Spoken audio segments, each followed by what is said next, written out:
What's going on, guys? It's been a pretty crazy week with the GDP release. We also have unemployment data, and we have some Bitcoin news to talk about. First off, let's talk about this news. Now, this came out a couple of days ago. We know that banks are now allowed to start getting into Bitcoin. Previous rules and regulations kept these banks from getting into Bitcoin, and now that those are out the window, we have news like this. Morgan Stanley, Charles Schwab, planning to offer crypto trading. Morgan Stanley is preparing to let its clients trade Bitcoin. And while Morgan Stanley allows trading for its most wealthy clients, this new plan would allow everyday investors like you and me to directly buy and sell digital assets. And we also have an interesting article talking about retail being priced out as if we aren't already priced out. I mean, let's face it, how many of us can actually go out there and buy one Bitcoin? Or even take a year, 2 years to acquire one Bitcoin? It's not easy. For many, it is damn near impossible. Institutional Bitcoin buying may soon price out retail. I'd argue retail is already essentially priced out, at least from owning one whole Bitcoin. Analysts say demand from financial institutions could bring Bitcoin's price to as much as $200,000 this year.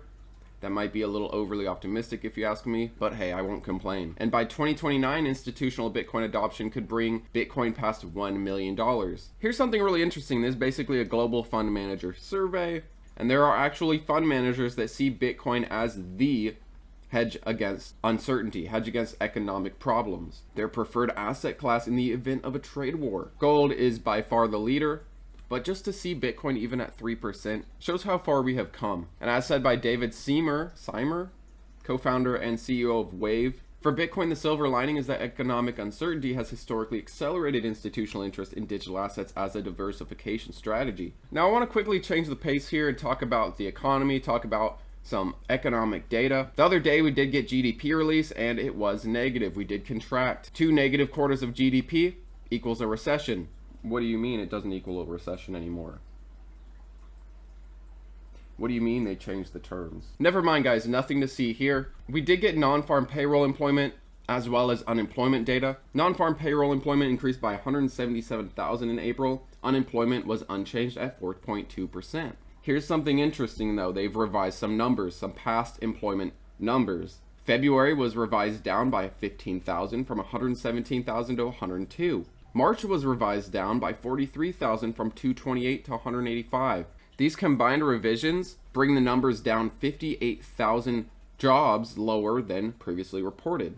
Does this 177,000 get revised down 40,000 or something like we have seen in the last couple of months? Now, because we didn't get unemployment ticking up, because PCE didn't come down a whole lot, we're looking at less probabilities for rate cuts soon. Of course, in the next meeting, basically completely expected to not get a cut. Now in the June meeting, it is expected more than not that we aren't getting a cut.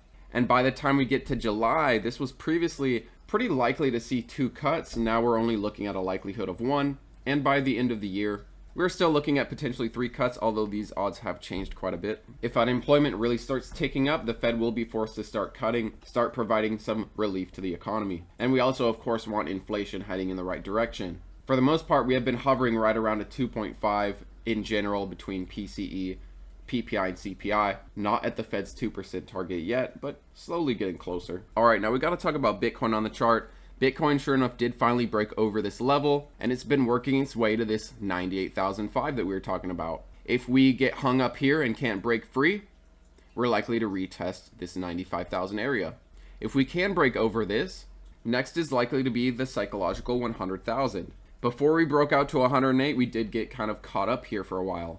Try to break over 100, get rejected, try again, get pushed back down, finally break over 100 again, get pushed back down again. And when we were able to hold over 100,000, we got a nice move to 108. Bitcoin's chart has been looking better and better. Bitcoin now versus only a month, 2 months ago looks completely different. Sentiment is definitely a little better. We are not a big move from all-time high. This can happen in literally days. We are like a 10% move from all-time highs again. This correction turned out to be very similar. If we're through it, who knows, we could always revisit these prices, but this correction so far was quite similar to the Mt. Gox pullback. 33% down.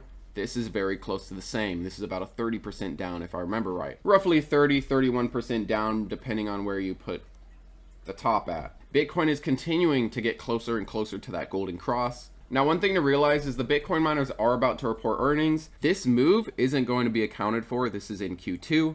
Quarter 1 ended in the end of March.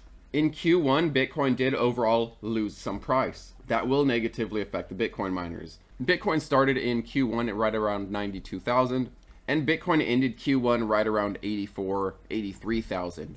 In the end of Q4, Bitcoin miners enjoyed Bitcoin's upward move. They saw unrealized gains on the Bitcoin held, thanks to FastB and the rule change. However, this is going to go against them in Q1 because Bitcoin lost some of its price from the beginning of the quarter. Surprisingly, Iron is anticipating a profit, a nice roughly $30 to $40 million in revenue growth, but also a positive EPS expected. This is the most efficient Bitcoin miner in the game. They have the best of the best at joules per terahash, and efficiency is key. If any of these Bitcoin miners is going to post a profit, in my opinion, it would be Iron. And another thing is the Bitcoin miners that hold massive amounts of Bitcoin aren't going to benefit over Iron for this quarter because Bitcoin's price didn't really do a whole lot. The Bitcoin miners charts are still extremely ugly. Most are still under the 50 and the 200 MA. Most are hitting lower highs and lower lows, and the charts have been ugly for a while. CleanSpark is guiding for a loss this quarter, or Q1. We're in second quarter, but Q1 we're guiding for a loss here. An okay growth in revenue, $20 million, not crazy. One thing that's positive where CleanSpark is concerned is at least it's over the 50 MA, but it still has a lot of work ahead of it, just like the other Bitcoin miners. Still under the 200 MA, still facing a death cross multiple months ago, and still very bearish charts. If Bitcoin can keep moving higher, these Bitcoin miners are going to get back to profitability. However, right now the market is avoiding them. Why would Wall Street buy these Bitcoin miners when they've been unprofitable lately? They do depend on Bitcoin's continued recovery if we're going to see any profitability this cycle. If you believe Bitcoin is going much higher this cycle still, then you should also expect to see the Bitcoin miners make it back to profitability. However, if you believe Bitcoin is done, if you believe Bitcoin has topped out at 108K and isn't going much higher, then it's definitely over for the Bitcoin derivatives. But thanks as always for watching, guys. Let me know what you've been buying lately. Are you still bullish on Bitcoin and the Bitcoin miners MicroStrategy, or are they too high risk? Thanks again for watching, guys, and I'll see you on the next one.